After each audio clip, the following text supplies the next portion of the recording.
Part 12 प्रमुख प्राकृतिक संसाधन हमने पढ़ लिया था पूरा चैप्टर। अब इस चैप्टर के अंदर हमारे ओनली 2 या 3 टॉपिक रहे। लास्ट टाइम आपको जो बताया गया था उसके अंदर जल संरक्षण, वर्षा जल संग्रहण आप कैसे कर सकते हैं, और जल संरक्षण प्रबंधन के सिद्धांत बताए थे, जल संरक्षण की विधियां जिसके अंदर हमने समाकलित जल संपर्क प्रबंधन पढ़ा था, और दूसरा पढ़ा था पारंपरिक जल। पारंपरिक जो विधियां थी जल संरक्षण की, उसके अंदर आपको कुछ क्वेश्चन दिए गए थे। राजस्थान के अंदर पारंपरिक जल संरक्षण की किन्हीं 2 विधियों का वर्णन कीजिए, और आपको 5 विधियां दी गई थी।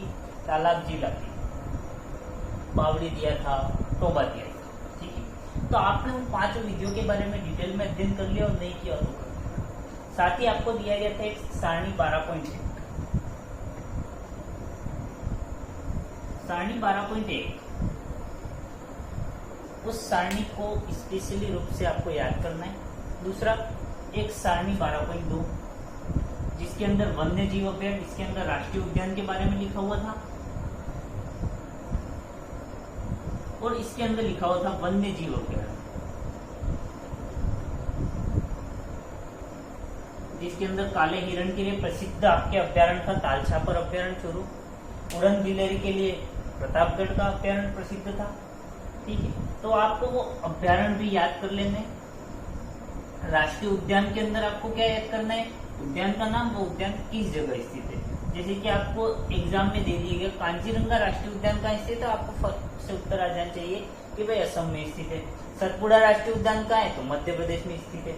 इस टाइप से अगर किसी भी प्रकार का राष्ट्रीय उद्यान से रिलेटेड प्रश्न पूछा जाए कि निम्न राज्य में कौन सा राष्ट्रीय उद्यान है, तो आपको वो लिख देना है। पूछा क्या जाएगा एग्जाम मेनली, राष्ट्रीय उद्यान का आपको नाम दीजिए, सतपुड़ा राष्ट्रीय उद्यान किस राज्य में स्थित है, तो आपको राज्य का नाम। इस टाइप से सारणी 12.1, 12.2 फिर कह रहा हूँ, याद कर लेना कम्प्लीटली। एग्जाम में यहाँ से 1 नंबर का क्वेश्चन पूछा जाए।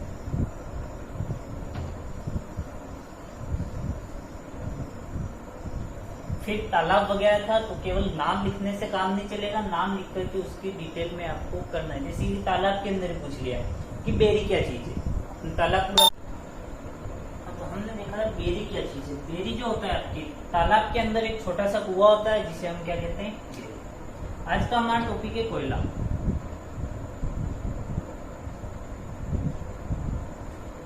कोयले का निर्माण कैसे हुआ,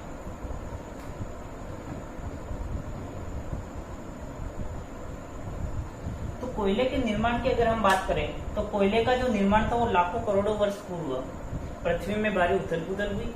भारी उथल पुथल होने के कारण क्या हुआ कि जो भी पृथ्वी के ऊपर आपके जीव वगैरह थे, पृथ्वी में भारी उथल पुथल होने से पृथ्वी में क्या हुई, उथल पुथल। इस उथल पुथल होने से क्या हुआ कि जो भी आपके पेड़ पौधे जीव वगैरह थे वो भूमि के अंदर दब गए। भूमि के अंदर दबने से उच्च ताप एवं उच्च दाब, उच्च ताप एवं उच्च दाब के कारण जो ये पौधे थे या जीव जंतु जो भी थे वो कोयले में परिवर्तित हो गए। हुआ क्या, पृथ्वी लाखों करोड़ों वर्ष पूर्व पृथ्वी में भारी उथल पुथल हुई, सारे पेड़ पौधे जीव वगैरह जो थे भूमि के अंदर दब गए। वहां पर उच्च ताप एवं उच्च दाब के कारण वो किस में परिवर्तित हो गए, कोयले में परिवर्तित हो गए। ये हो गया आपके कोयले का निर्माण। अब बात करते हैं कोयले के प्रकारों की। तो कोयले के मेनली 4 प्रकार होते हैं। फर्स्ट होता है एंथ्रेसाइट, दूसरा जो आता है आपके बिटुमिनस, तीसरा जो आता है आपके लिग्नाइट, और चौथा जो आता है आपके वो आता है क्लियर। एंथ्रेसाइट जो होता है वो आपका सबसे उच्च क्षमता का लोहा होता है, उच्च क्षमता का लोहा, क्लियर। उच्च क्षमता का, कार्बन की मात्रा भी सर्वाधिक होगी।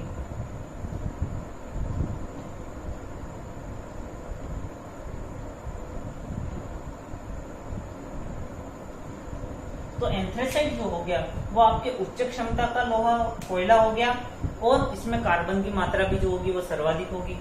वही बात करें हम पीट की, तो पीट जो होगा वो क्या हो जाएगा, कम क्षमता का, कम क्षमता का, कार्बन की मात्रा कम, बाकी जो है मीडियम में। तो एग्जाम में मेनली पूछा जाएगा आपको कि कोयला का निर्माण कैसे हुआ, तो पृथ्वी लाखों करोड़ों वर्ष पूर्व यानी कि मध्यांतर में या कालांतर में पृथ्वी में भारी उथल पुथल हुई। भारी उथल पुथल होने के कारण क्या हुआ कि जो भी पेड़ पौधे वगैरह थे, जीव जंतु थे, सब पृथ्वी के अंदर दब गए। वहां पर उच्च ताप एवं उच्च दाब के कारण ये किसमें बदल गए, कोयले में रूपांतरित हो गए। कोयले के प्रकार एंथ्रेसाइट, बिटुमिनस, लिग्नाइट और पीट, यानी कोयला की टोटल कितने प्रकार का हो गया, 4 प्रकार का। एंथ्रेसाइट उच्च क्षमता का होता है, कार्बन की मात्रा जो होती है सर्वाधिक होती है। और पीट के अंदर कम क्षमता का होता है, कार्बन की मात्रा सबसे कम होती है। ये जो एंथ्रेसाइट होता है उस कोयले को जलाने पर उच्च क्षमता का ईंधन की मात्रा ज्यादा प्राप्त होगी हमें। तो ये जो एंथ्रेसाइट होता है उसको जलाने पर धुआं कम उत्पन्न होता है, पीट को जलाने पर धुआं काफी ज्यादा होता है। नमी की मात्रा जो होती है वो इसमें ज्यादा होती है, नमी की मात्रा अधिक। क्लियर? तो ये जो पीट होता है उसके अंदर नमी की मात्रा ज्यादा होती है, एंथ्रेसाइट के अंदर नमी की मात्रा सर्वाधिक कम होती है।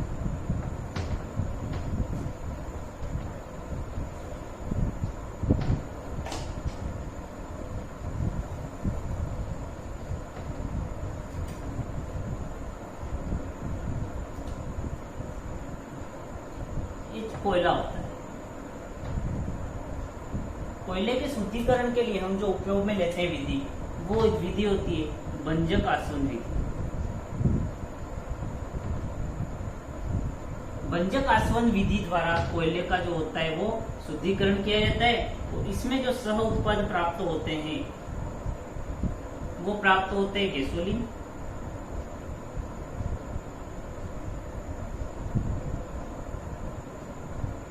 कोलतार आदि।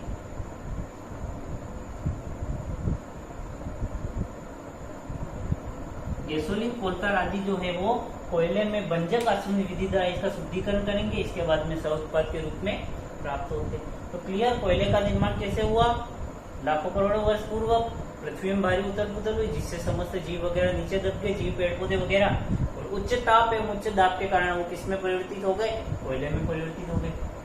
कोयले के प्रकार 4 प्रकार हो गए, एंथ्रेसाइट, बिटुमिनस, लिग्नाइट और पीट। सबसे उत्तम क्वालिटी एंथ्रेसाइट, सबसे कम क्वालिटी का पीट। नमी की मात्रा पीट में ज्यादा होती है, एंथ्रेसाइट में कम होती है।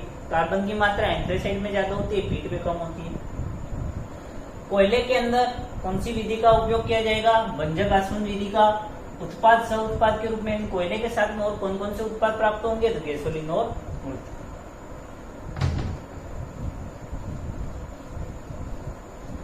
अब बात करते हैं हम पेट्रोलियम पदार्थों की।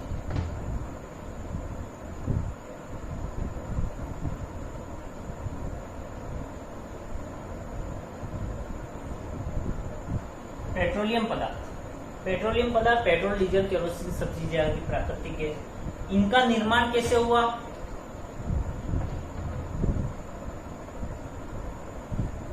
तो कोयले के समान।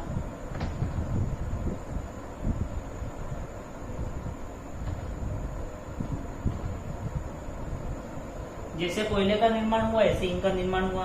एग्जाम में पूछे तो उत्तर ये नहीं लिखना है कि कोयले के समान, उत्तर आपको क्या लिखना है पूरा डिटेल में कि पृथ्वी में लाखों करोड़ों वर्ष पूर्व पृथ्वी में भारी उथल पुथल हुई जिस वजह से जीव पेड़ पौधे वगैरह जो थे भूमि के अंदर दब गए। भूमि के अंदर दबने से क्या हुआ, उच्च ताप एवं उच्च दाब के कारण वो किसमें परिवर्तित हो गए, पेट्रोलियम पदार्थों में। पेट्रोलियम पदार्थों से जो हमें प्राप्त होते हैं वो प्राप्त होता है गाढ़ा तरल पदार्थ। जब भी हम इनका खनन वगैरह करते हैं हमें एक गाढ़ा तरल पदार्थ होता है जिससे हम पेट्रोल कहते हैं। कहाँ से प्राप्त होता है वगैरह वो आप सबको पता है कि जमीन के अंदर से प्राप्त होता है। क्लियर?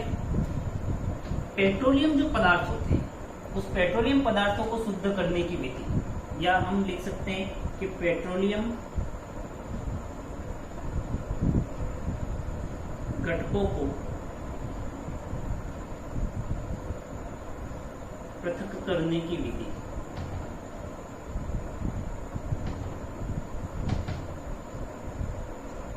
पेट्रोलियम घटकों को जो पृथक करने की विधि होती है वो विधि होती है प्रभाजी आसवन विधि।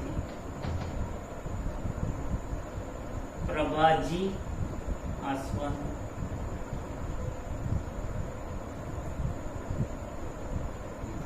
तो प्रभाजी आसवन विधि द्वारा पेट्रोलियम घटकों को पृथक किया जाता है।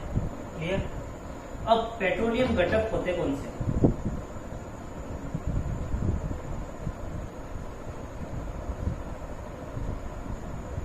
पेट्रोलियम घटक के अंदर आपके आएगा सबसे फर्स्ट पेट्रोल, डीजल, केरोसिन, प्राकृतिक गैस,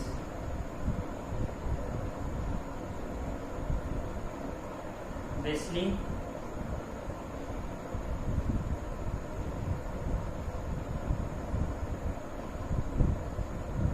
स्नेहा।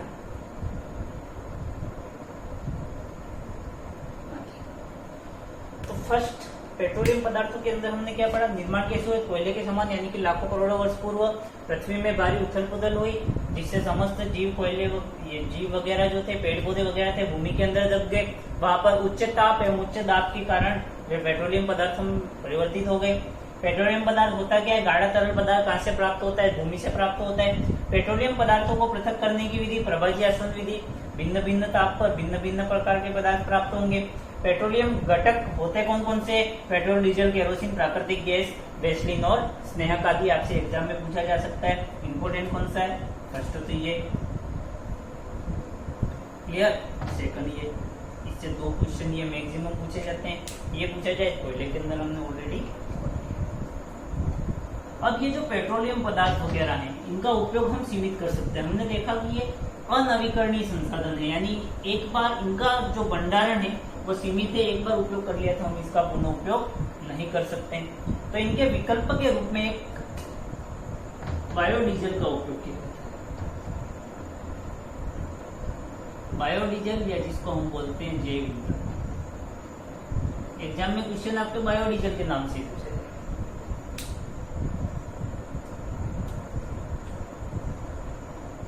तो कुछ पौधों, परिभाषा लिख रहे हैं हम इसकी,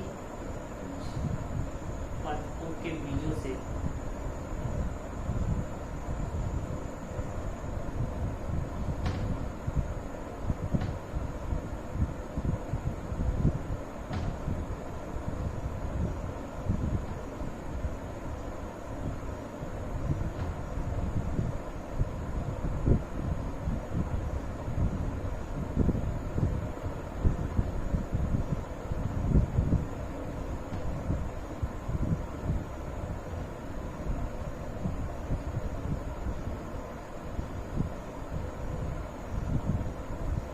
तो कुछ पादपों के बीजों से डीजल के समान तरल पदार्थ की प्राप्ति होती है, जिसे बायोडीजल कहते हैं। ये जो बायोडीजल प्राप्त होता है उसे हम सीधे के सीधे गाड़ी में उपयोग ले सकते हैं। अब कुछ पादप जो होते हैं उन पादपों के अगर एग्जाम्पल की बात करें तो एग्जाम्पल के रूप में हम देखेंगे जेट्रोपा,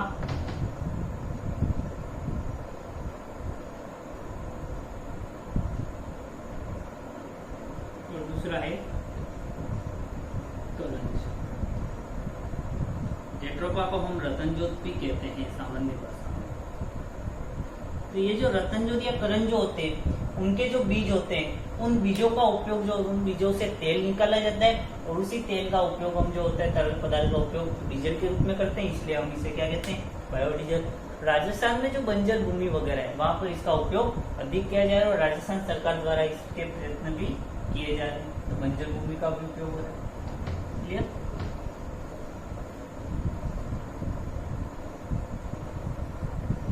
अब हम बात करते हैं सतत पोषणीय विकास की।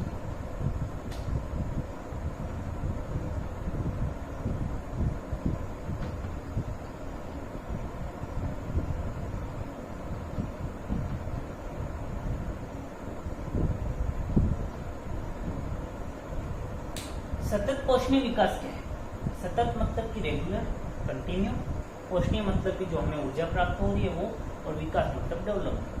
तो ऐसा विकास करना जो हमें रेगुलर प्राप्त होता है। पोषण को अगर हटा भी दे तो हम क्या है? सतत विकास। ऐसा विकास जो हमें रेगुलर प्राप्त हो, यानी हमें विकास भी करना है लेकिन साथ साथ में हमें पोषण भी प्राप्त होना चाहिए। संसाधनों की बात कर रहे हैं तो संसाधनों का हमें ऐसा उपयोग करना है जिससे आने वाली पीढ़ी भी इसका उपयोग कर सके। तो परिभाषा, संसाधनों का ऐसा उपयोग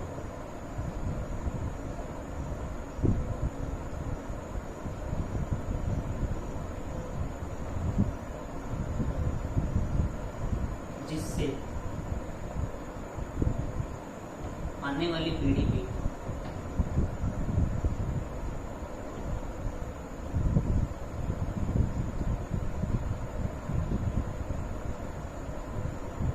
इनका उपयोग कर सके।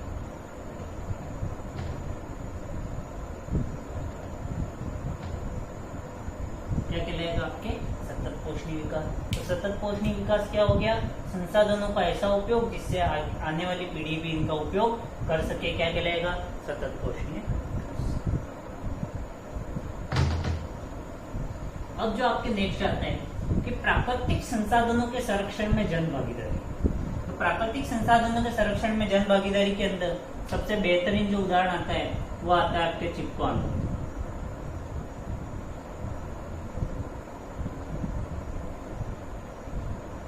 कब हुआ था? 1730 में। किसके नेतृत्व में हुआ था? अमृता देवी के। हुआ क्या था कि 1730 में जोधपुर के महाराजा को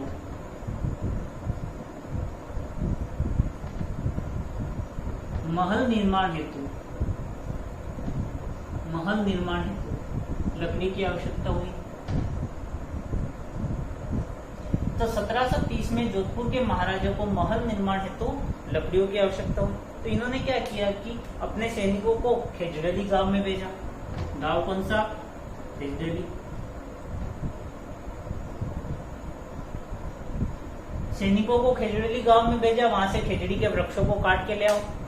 तो वहां पर जैसे ही ये पहुंचे तो वहां पर अमृता देवी और इनकी लड़कियों को पता चला कि ये वृक्ष काटने के लिए हैं। तो इन्होंने उनको रोका, लेकिन फिर भी वो नहीं माने तो ये पेड़ों से लिपट गए।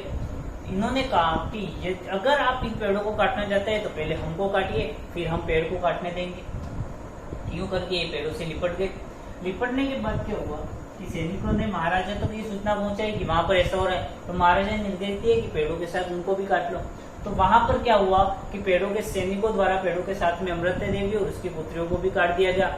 धीरे धीरे ये खबर पूरे गांव में फैल गई। तो पूरे गांव के लोग आकर के एक के बाद एक चिपकने लगे और कुल 363 लोगों को 363 लोगों को वहां पर खेजड़ी के वृक्षों के साथ में ही काट दिया गया। तो बलिदान कितने लोगों ने दिया? 363। किसके नेतृत्व में? अमृता देवी के नेतृत्व में। कब? 1730। क्यों? तो जोधपुर के महाराजा को लकड़ी की आवश्यकता हुई थी, इसलिए। क्यों हुई थी? तो महल निर्माण के लिए हुई थी। कौन से गांव में? खेजड़ेली गांव में। राज्य कौन सा था? जोधपुर। अभी तो जिला है, पहले राज्य चल रहे थे। तो राज्य कौन सा था? जोधपुर के महाराजा को। क्लियर? वर्तमान में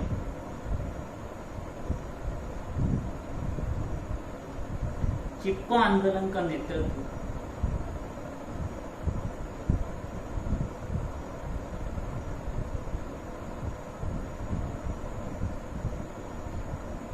वो है जो कर रहे हैं, वो कौन है? सुंदरलाल बहुगुणा।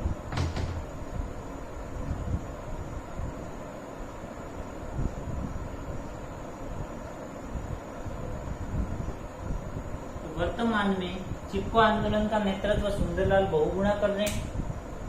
अब ये जो हो गया, ये एक बहुत ही ऐतिहासिक घटना थी, क्योंकि 363 लोगों को सिर्फ पेड़ों की रक्षा के लिए उन्होंने अपने प्राण त्याग दिए थे। इनके सम्मान में आज भी राजस्थान में खेजड़ेली गांव के अंदर मेला भरता है और प्रतिवर्ष जो भी प्राकृतिक संसाधनों के संरक्षण में महत्वपूर्ण भूमिका निभाता है या पर्यावरण संरक्षण में महत्वपूर्ण भूमिका निभाता है, उनको सम्मानित भी किया जाता है। क्लियर? अब यहाँ पे एक चीज है कि खेजड़ी गांव में खेजड़ी वृक्ष था। खेजड़ी वृक्ष जो है उसके नाम की बात करें तो इसका नाम होता है प्रोसोपिस। वैज्ञानिक नाम प्रोसोपिस सिनेरेरिया। एग्जाम में पूछा गया था और याद भी लगभग लड़कों को, क्योंकि ये इंपॉर्टेंट क्वेश्चन के अंदर में इस साल भी आपके पूछा जा सकता है, रिपीट हो सकता है। तो खेजड़ी प्रोसोपिस सिनेरेरिया और खेजड़ी को सन 1983 के अंदर राज्य वृक्ष का दर्जा भी दिया गया। कौन से राज्य का? तो राजस्थान। राज्य वृक्ष कहाँ का? तो राजस्थान। 1983 में राजस्थान के राज्य वृक्ष का दर्जा भी खेजड़ी को दिया गया। खेजड़ी का नाम प्रोसोपिस सिनेरेरिया, इसे राजस्थान का कल्प वृक्ष भी कहते हैं।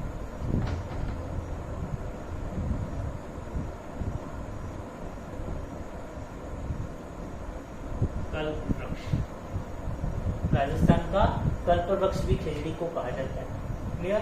खेजड़ी, चिपको आंदोलन, सुंदरलाल बहुगुणा। चैप्टर के क्वेश्चन आंसर कर लेना। जल संरक्षण प्रबंधन के सिद्धांत वगैरह जो है, जल प्रबंधन हेतु आप क्या कर सकते हैं, अपने सुझाव लिखिए, वो भी। और सारणी मैं फिर याद दिला रहा हूँ, इम्पोर्टेंट है सारणी 12.1, 12.2, इन दोनों को याद कर लेना। जैसे कि काले हिरण के लिए कौन सा अभ्यारण्य प्रसिद्ध है वगैरह, वो इससे पूछा जाएगा 12.2 से। 12.1 से आपको राष्ट्रीय उद्यान का नाम दिया जाएगा और कहा जाएगा वो कौन से राज्य में स्थित है, तो वो आपको लिखना है। और ये दोनों इंपॉर्टेंट है। सबसे ज्यादा इंपॉर्टेंट अगर इस चैप्टर से कोई चीज है तो वो ये सारणी 12.1 और 12.2।